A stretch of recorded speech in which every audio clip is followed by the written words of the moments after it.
সড়কের পাশে প্রসব, নবজাতককে তুলে দিয়ে উধাও মা। ঝিনাইদহের শৈলকুপায় গতকাল মঙ্গলবার 18 নভেম্বর দুপুরে এক চাঞ্চল্যকর ঘটনা ঘটেছে। উপজেলার গড়াগঞ্জ পুরাতন বাজার এলাকায় সড়কের পাশে সন্তান জন্ম দেন এক নারী এবং নবজাতককে মালয়েশিয়া প্রবাসী ফজলুর করিমের স্ত্রী আনোয়ারা খাতুনের হাতে তুলে দিয়ে উধাও হয়। শিশুটিকে প্রাথমিক চিকিৎসার জন্য শৈলকুপা উপজেলা স্বাস্থ্য কমপ্লেক্সে নেওয়া হলে সুস্থ অবস্থায় পুনরায় আনোয়ারার কাছে হস্তান্তর করা হয়। আনোয়ারা খাতুন জানান, আনুমানিক 30 বছর বয়সী ওই নারীর প্রসব ব্যথা উঠলে আমি তাকে এবং নবজাতককে নিজের বাড়িতে নিয়ে আসি। তিনি নিজের নাম, পরিচয় বা ঠিকানা কিছুই জানাননি। শিশুটিকে আমি নিজের সন্তানের মতো লালন পালন করতে চাই।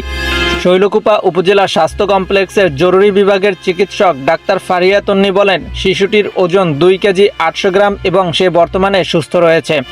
শৈলকুপা থানার ওসি মাসুম খান জানিয়েছেন, ওই নারীর খোঁজ নেওয়া হচ্ছে এবং বিষয়টি উপজেলা সমাজসেবা কর্মকর্তাকেও অবগত করা হয়েছে। Mahadi Hasan, desk report, MT Times.